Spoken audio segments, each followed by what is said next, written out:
Chapter 13. That morning Madame de Nucingen had driven Eugène to despair. In his own mind he had completely surrendered himself to Vautrin, and deliberately shut his eyes to the motive for the friendship which that extraordinary man professed for him, nor would he look to the consequences of such an alliance. Nothing short of a miracle could extricate him now out of the gulf into which he had walked an hour ago, when he exchanged vows in the softest whispers with Mademoiselle Taillefer. To Victorine it seemed as if she heard an angel's voice, that heaven was opening above her. The Maison Vauquer took strange and wonderful hues, like a stage fairy palace. She loved and she was loved. At any rate, she believed that she was loved. And what woman would not likewise have believed, after seeing Rastignac's face and listening to the tones of his voice during that hour snatched under the Argus eyes of the Maison Vauquer? He had trampled on his conscience. He knew that he was doing wrong, and did it deliberately. He had said to himself that a woman's happiness should atone for this venial sin. The energy of desperation had lent new beauty to his face. The lurid fire that burned in his heart shone from his eyes. Luckily for him, the miracle took place. Vautrin came in high spirits, and at once read the hearts of these two young creatures whom he had brought together by the combinations of his infernal genius. But his deep voice broke in upon their bliss. "A charming girl is my Fanchette in her simplicity," he sang mockingly. Victorine fled. Her heart was more full than it had ever been, but it was full of joy and not of sorrow. Poor child! A pressure of the hand, the light touch of Rastignac's hair against her cheek, a word whispered in her ear so closely that she felt the student's warm breath on her, the pressure of a trembling arm about her waist, a kiss upon her throat, such had been her betrothal. The near neighborhood of the stout Sylvie, who might invade that glorified room at any moment, only made these first tokens of love more ardent, more eloquent, more entrancing than the noblest deeds done for love's sake in the most famous romances. This plain song of love, to use the pretty expression of our forefathers, seemed almost criminal to the devout young girl who went to confession every fortnight. In that 1 hour she had poured out more of the treasures of her soul than she could give in later days of wealth and happiness, when her whole self followed the gift. "The thing is arranged," Vautrin said to Eugène, who remained. "Our two dandies have fallen out, everything was done in proper form, it is a matter of opinion. Our pigeon has insulted my hawk. They will meet to-morrow in the redoubt at Clignancourt. By 8:30 in the morning, Mademoiselle Taillefer, calmly dipping her bread and butter in her coffee cup, will be sole heiress of her father's fortune and affections. A funny way of putting it, isn't it? Taillefer's youngster is an expert swordsman, and quite cocksure about it. But he will be bled. I have just invented a thrust for his benefit, a way of raising your sword point and driving it at the forehead. I must show you that thrust. It is an uncommonly handy thing to know." Rastignac heard him in dazed bewilderment. He could not find a word in reply. Just then Goriot came in, and Bianchon and a few of the boarders likewise appeared. "That is just as I intended," Vautrin said. "You know quite well what you are about. Good, my little eaglet. You are born to command, you are strong, you stand firm on your feet, you are game. I respect you." He made as though he would take Eugène's hand, but Rastignac hastily withdrew it, sank into a chair, and turned ghastly pale. It seemed to him that there was a sea of blood before his eyes. "Oh, so we still have a few dubious tatters of the swaddling clothes of virtue about us," murmured Vautrin. "But Papa Dolibin has 3 millions. I know the amount of his fortune. Once have her dowry in your hands, and your character will be as white as the bride's white dress, even in your own eyes." Rastignac hesitated no longer. He made up his mind that he would go that evening to warn the Taillefers, father and son. But just as Vautrin left him, Father Goriot came up and said in his ear, "You look melancholy, my boy. I will cheer you up. Come with me." The old vermicelli dealer lighted his dip at one of the lamps as he spoke. Eugene went with him; his curiosity had been aroused. "Let us go up to your room," the worthy soul remarked, when he had asked Sylvie for the law student's key. "This morning," he resumed, "you thought that she did not care about you, did you not, eh? She would have nothing to say to you, and you went away out of humor and out of heart. Stuff and rubbish! She wanted you to go because she was expecting me. Now do you understand? We were to complete the arrangements for taking some chambers for you, a jewel of a place; you are to move into it in 3 days' time. Don't split upon me, she wants it to be a surprise, but I couldn't bear to keep the secret from you. You will be in the Rue d'Artois, only a step or two from the Rue Saint Lazare, and you are to be housed like a prince. Any one might have thought we were furnishing a house for a bride. Oh, we have done a lot of things in the last month, and you knew nothing about it. My attorney has appeared on the scene, and my daughter is to have 36,000 francs a year, the interest on her money, and I shall insist on having her 800,000 invested in sound securities, landed property that won't run away." Eugene was dumb. He folded his arms and paced up and down in his cheerless, untidy room. Father Goriot waited till the student's back was turned, and seized the opportunity to go to the chimney-piece and set upon it a little red morocco case with Rastignac's arms stamped in gold on the leather. "My dear boy," said the kind soul, "I have been up to the eyes in this business. You see, there was plenty of selfishness on my part. I have an interested motive in helping you to change lodgings. You will not refuse me if I ask you something, will you, eh?" "What is it?" "There is a room on the 5th floor, up above your rooms, that is to let along with them. That is where I am going to live, isn't that so?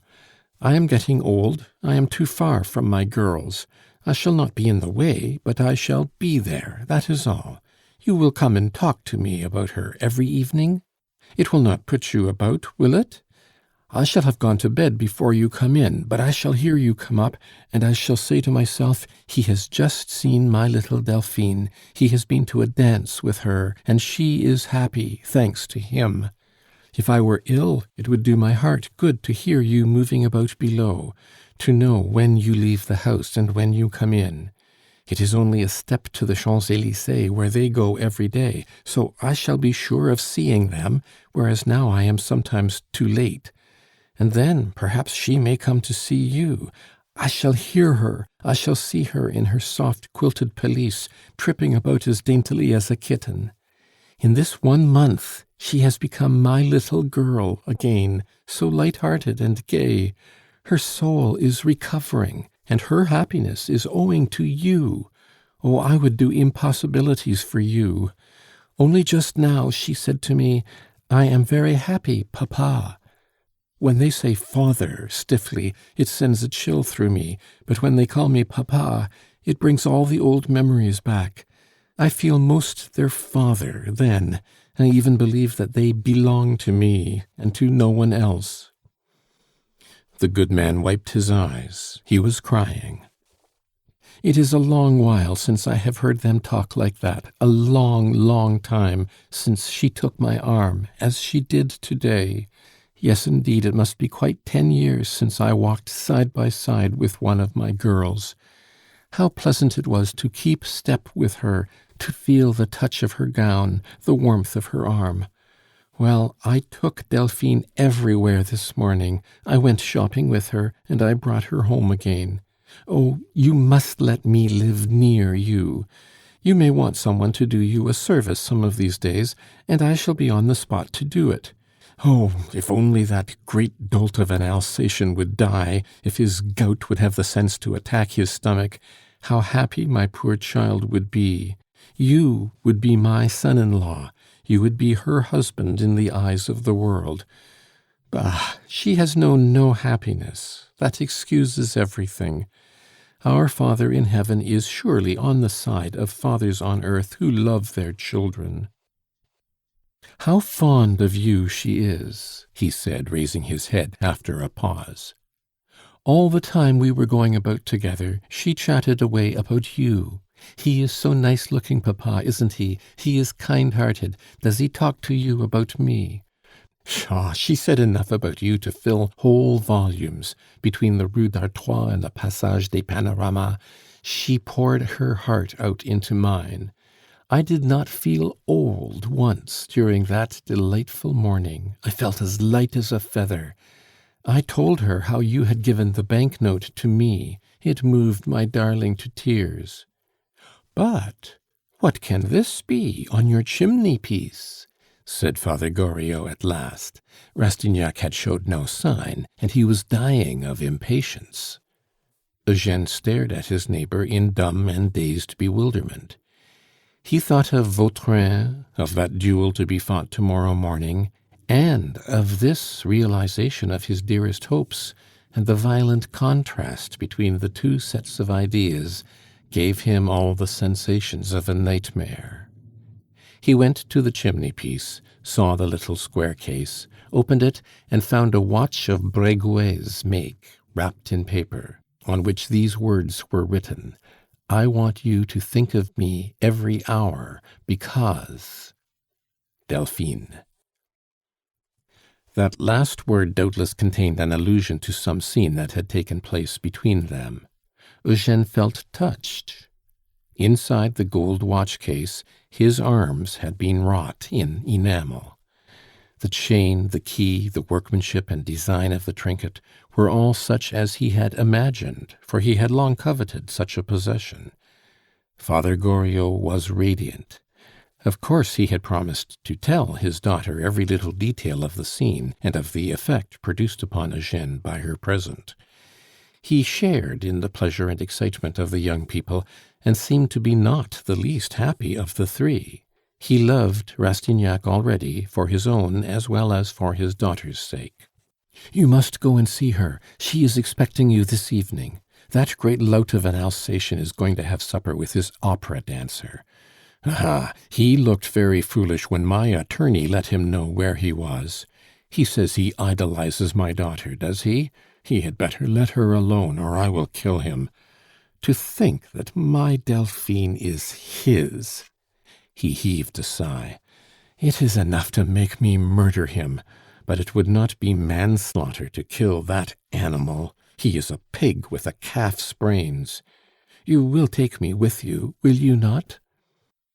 "Yes, dear Father Goriot, you know very well how fond I am of you." "Yes, I do know very well. You are not ashamed of me, are you? Not you. Let me embrace you." And he flung his arms around the student's neck. "You will make her very happy. Promise me that you will. You will go to her this evening, will you not?" "Oh, yes, I must go out. I have some urgent business on hand." "Can I be of any use?" "My word, yes. Will you go to old Taillefer's while I go to Madame de Nucingen? Ask him to make an appointment with me sometime this evening. It is a matter of life and death." "Really, young man!" cried Father Goriot, with a change of countenance. "Are you really paying court to his daughter, as those simpletons were saying down below? Tonnerre de Dieu! You have no notion what a tap à la Goriot is like, and if you are playing a double game, I shall put a stop to it by one blow of the fist. Oh, the thing is impossible!" "I swear to you that I love but one woman in the world," said the student. "I only knew it a moment ago." "Oh, what happiness!" cried Goriot. "But young Taillefer has been called out. The duel comes off to-morrow morning, and I have heard it said that he may lose his life in it." "But what business is it of yours?" said Goriot. "Why, I ought to tell him so, that he may prevent his son from putting in an appearance." Just at that moment, Vautrin's voice broke in upon them. He was standing at the threshold of his door and singing. O Richard, O my king, all the world abandons thee. Broom, broom, broom, broom, broom. The same old story everywhere. A roving heart and a tra-la-la. "Gentlemen," shouted Christophe, "the soup is ready, and everyone is waiting for you."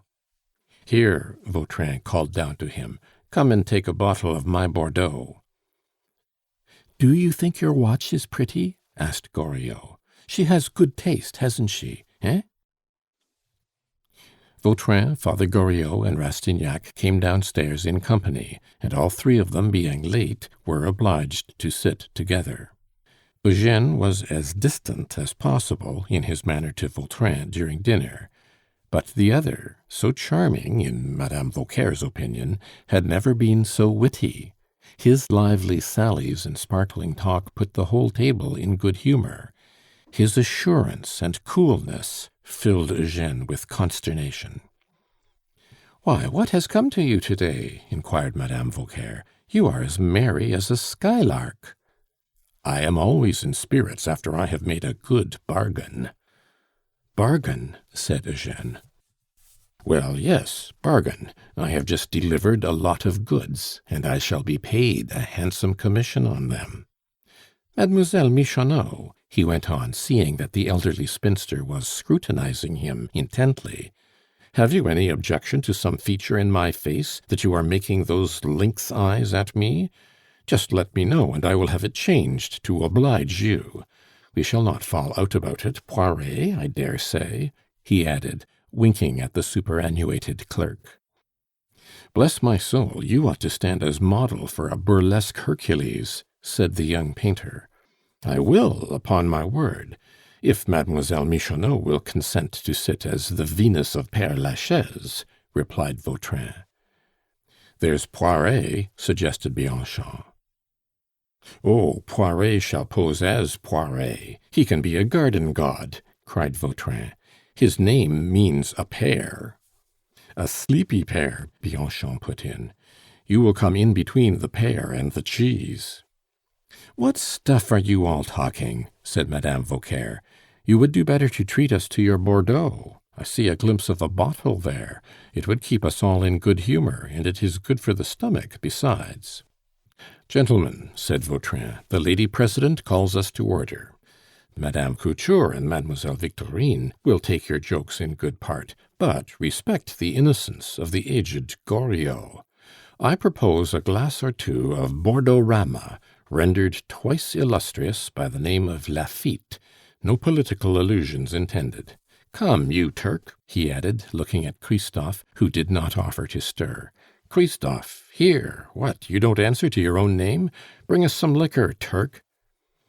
"Here it is," said Christophe, holding out the bottle. Vautrin filled Eugene's glass, and Goriot's likewise. Then he deliberately poured out a few drops into his own glass, and sipped it, while his two neighbors drank their wine. All at once he made a grimace. "Corked!" he cried. "The devil!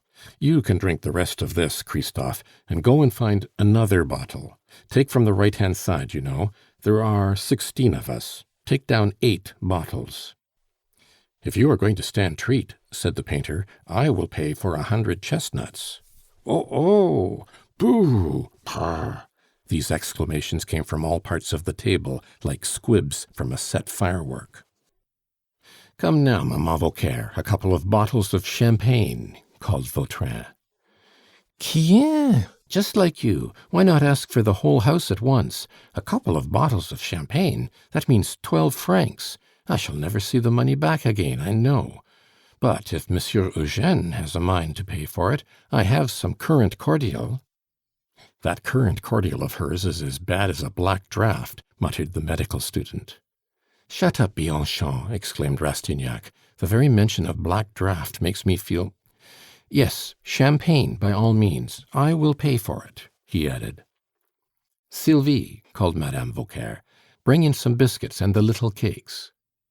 "Those little cakes are mouldy greybeards," said Vautrin, "but trot out the biscuits." The Bordeaux wine circulated, the dinner table became a livelier scene than ever, and the fun grew fast and furious.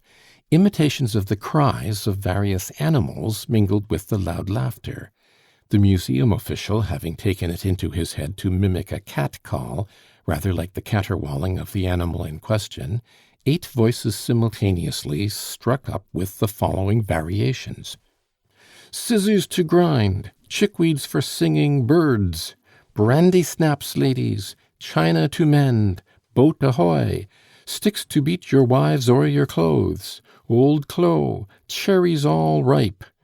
But the palm was awarded to Bianchon for the nasal accent with which he rendered the cry of "Umbrellas to mend." A few seconds later, and there was a head-splitting racket in the room, a storm of tomfoolery, a sort of cat's concert, with Vautrin as conductor of the orchestra, the latter keeping an eye the while on Eugène and Father Goriot.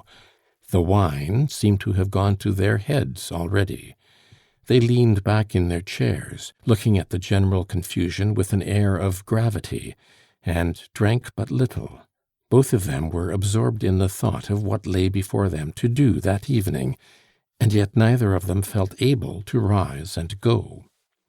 Vautrin gave a side glance at them from time to time, and watched the change that came over their faces, choosing the moment when their eyes drooped and seemed about to close, to bend over Rastignac and to say in his ear: "My little lad, you are not quite shrewd enough to outwit Papa Vautrin yet, and he is too fond of you to let you make a mess of your affairs.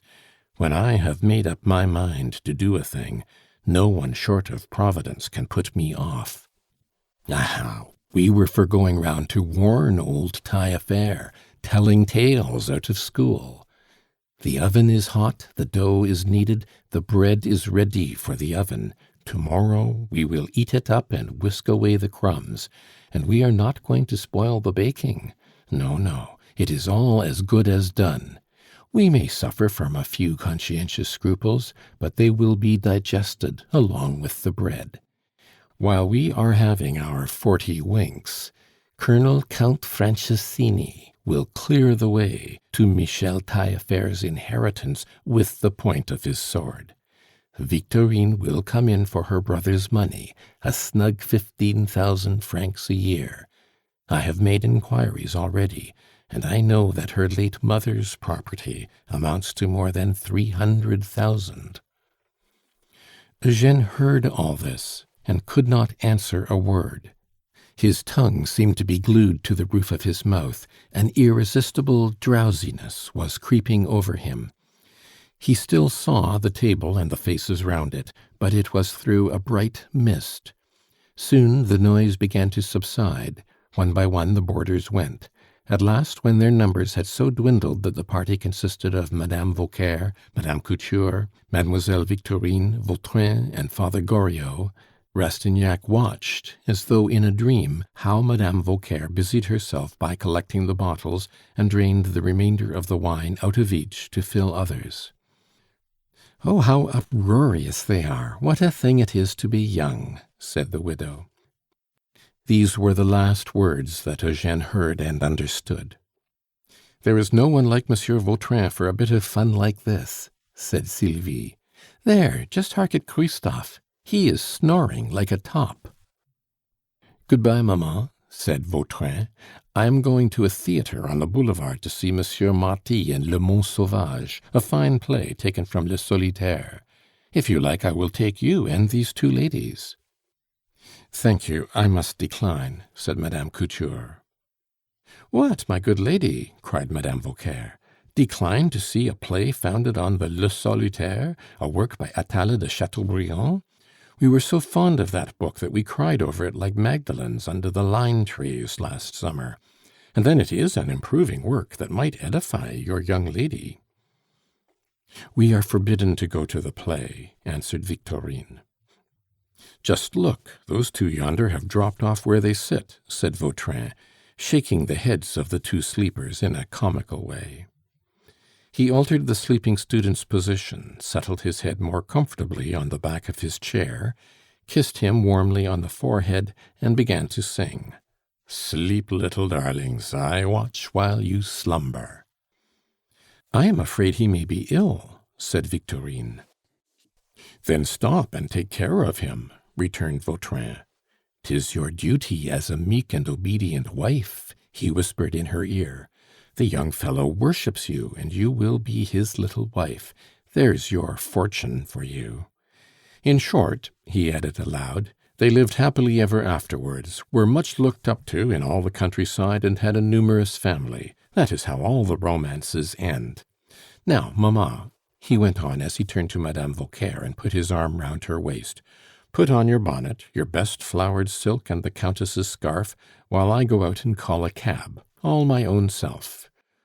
And he started out, singing as he went, "O sun, divine sun, ripening the pumpkins every one." My goodness! Well, I'm sure. Madame Couture, I could live happily in a garret with a man like that.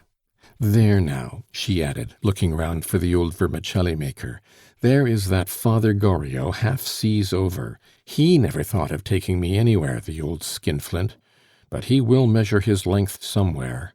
My word, it is disgraceful to lose his senses like that at his age. You will be telling me that he couldn't lose what he hadn't got. Sylvie, just take him up to his room." Sylvie took him by the arm, supported him upstairs, and flung him, just as he was, like a package, across the bed. "Poor young fellow," said Madame Couture, putting back Eugene's hair that had fallen over his eyes. "He is like a young girl; he does not know what dissipation is." "Well, I can tell you this, I know," said Madame Vauquer. "I have taken lodgers these 30 years, and a good many have passed through my hands, as the saying is, but I have never seen a nicer nor a more aristocratic-looking young man than Monsieur Eugene. How handsome he looks sleeping! Just let his head rest on your shoulder, Madame Couture. Pshaw! He falls over towards Mademoiselle Victorine. There's a special providence for young things. A little more, and he would have broken his head against the knob of the chair. They'd make a pretty pair, those two would." "Hush, my good neighbor!" cried Madame Couture. "You are saying such things." "Pooh!" put in Madame Vauquer. "He does not hear. Here, Sylvie, come and help me to dress. I shall put on my best stays." "What! Your best stays just after dinner, madame?" said Sylvie. "No, you can get some one else to lace you. I am not going to be your murderer. It's a rash thing to do, and might cost you your life." "I don't care, I must do honor to Monsieur Vautrin." "Are you so fond of your heirs as all that?" "Come, Sylvie, don't argue," said the widow as she left the room. "At her age, too," said the cook to Victorine, pointing to her mistress as she spoke. Madame Couture and her ward were left in the dining room, and Eugene slept on Victorine's shoulder. The sound of Christophe's snoring echoed through the silent house. Eugene's quiet breathing seemed all the quieter by force of contrast. He was sleeping as peacefully as a child. Victorine was very happy. She was free to perform one of those acts of charity which form an innocent outlet for all the overflowing sentiments of a woman's nature. He was so close to her that she could feel the throbbing of his heart.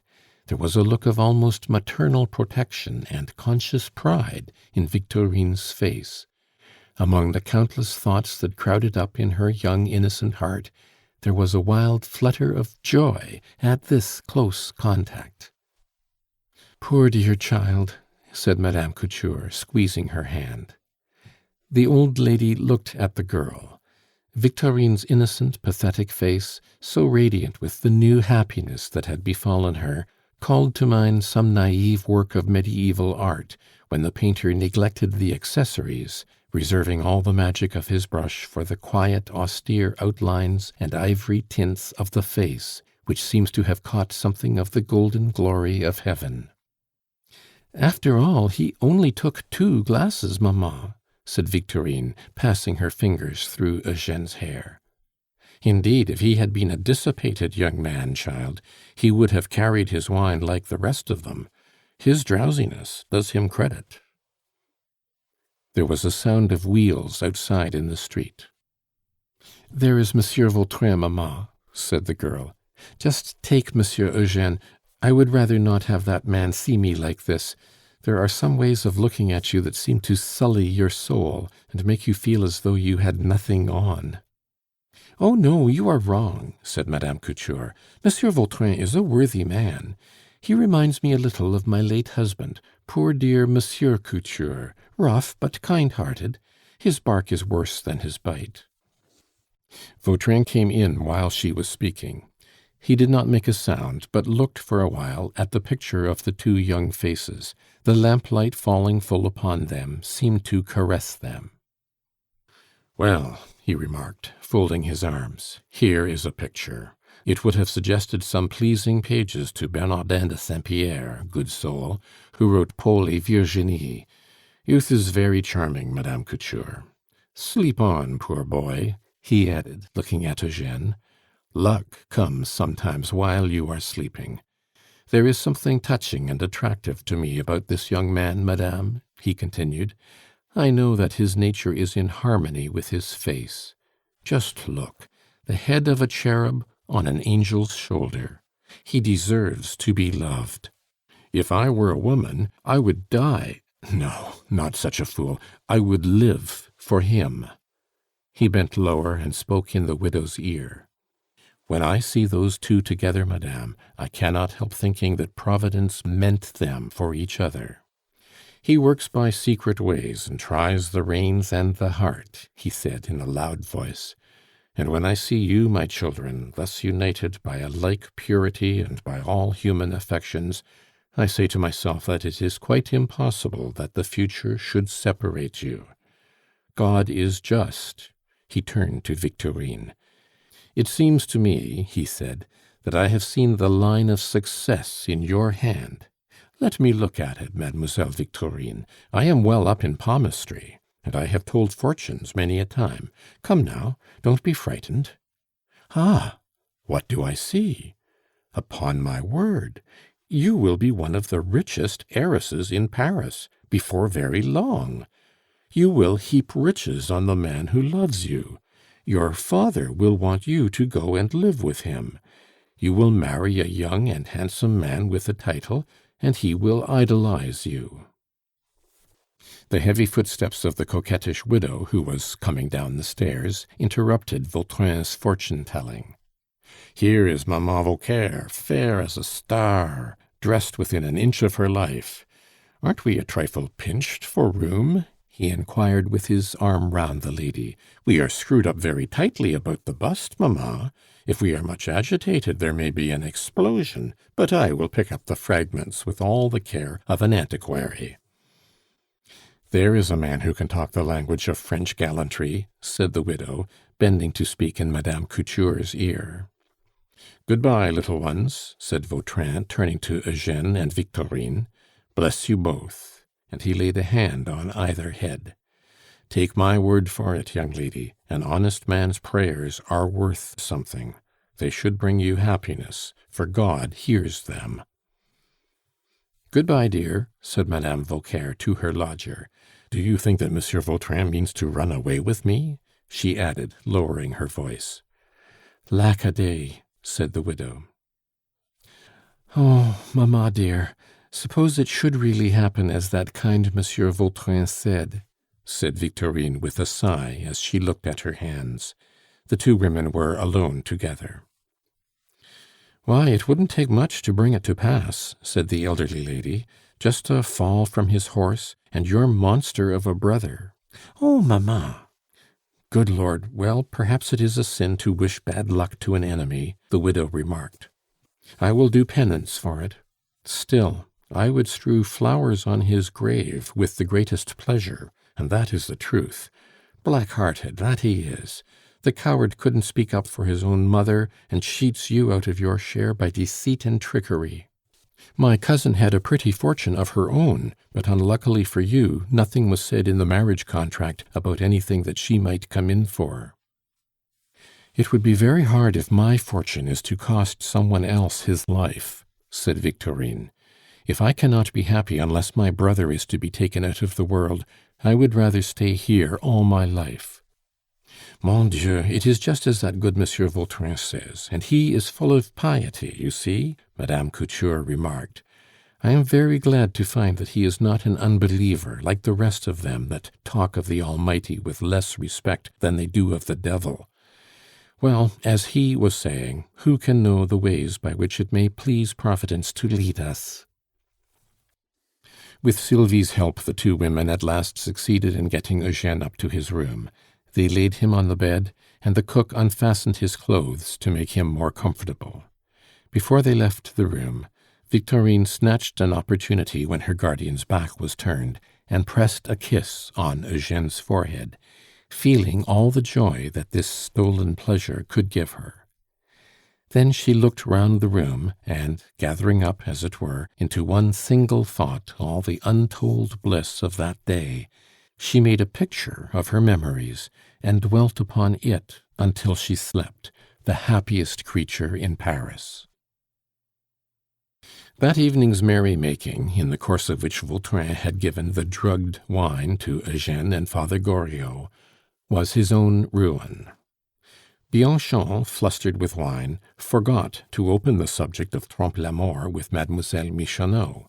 The mere mention of the name would have set Vautrin on his guard, for Vautrin, or to give him his real name, Jacques Collin, was in fact the notorious escaped convict. But it was the joke about the Venus of Père Lachaise that finally decided his fate. Mademoiselle Michonneau had very nearly made up her mind to warn the convict and to throw herself on his generosity, with the idea of making a better bargain for herself by helping him to escape that night.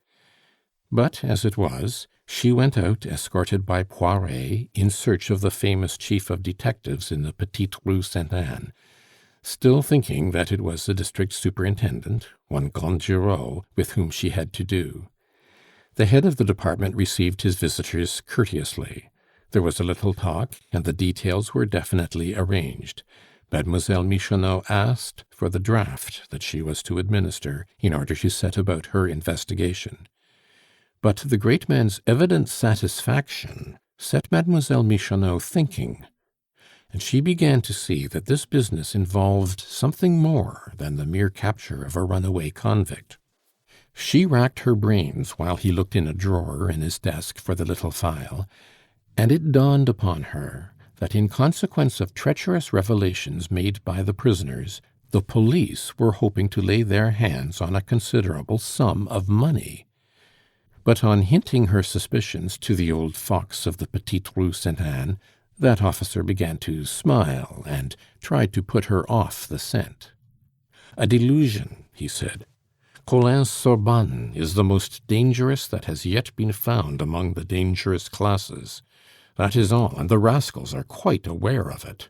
They rally round him. He is the backbone of the Federation. It's Bonaparte, in short. He is very popular with them all. The rogue will never leave his chump in the Place de Greve." As Mademoiselle Michonneau seemed mystified, Gondureau explained the two slang words for her benefit. Sorbonne and chump are two forcible expressions borrowed from thieves' Latin, thieves, of all people, being compelled to consider the human head in its two aspects. A Sorbonne is the head of a living man, his faculty of thinking, his counsel. A chump is a contemptuous epithet that implies how little a human head is worth after the axe has done its work. "Collin is playing us off," he continued. "When we come across a man like a bar of steel tempered in the English fashion, there is always one resource left. We can kill him if he takes it into his head to make the least resistance. We are reckoning on several methods of killing Collin to-morrow morning. It saves a trial, and society is rid of him without all the expense of guarding and feeding him. What with getting up the case, summoning witnesses, paying their expenses, and carrying out the sentence, it costs a lot to go through all the proper formalities before you can get quit of one of these good-for-nothings, over and above the 3,000 francs that you are going to have. There's a saving in time as well. One good thrust of the bayonet into Trompe la Mort's paunch will prevent scores of crimes, and save 50 scoundrels from following his example. They will be very careful to keep themselves out of the police courts. That is doing the work of the police thoroughly. And true philanthropists will tell you that it is better to prevent crime than to punish it." "And you do a service to our country," said Poiret. "Really, you are talking in a very sensible manner to-night, that you are," said the head of the department. "Yes, of course, we are serving our country, and we are very hardly used, too. We do society very great services that are not recognized. In fact, a superior man must rise above vulgar prejudices, and a Christian must resign himself to the mishaps that doing right entails, when right is done in an out-of-the-way style. Paris is Paris, you see. That is the explanation of my life. I have the honor to wish you a good evening, mademoiselle. I shall bring my men to the Jardin du Roi in the morning. Send Christophe to the Rue du Buffon, tell him to ask for Monsieur Gondureau in the house where you saw me before. Your servant, sir. If you should ever have anything stolen from you, come to me, and I will do my best to get it back for you." "Well now," Poiret remarked to Mademoiselle Michonneau, "there are idiots who are scared out of their wits by the word police. That was a very pleasant-spoken gentleman, and what he wants you to do is as easy as saying good day." End of chapter 13.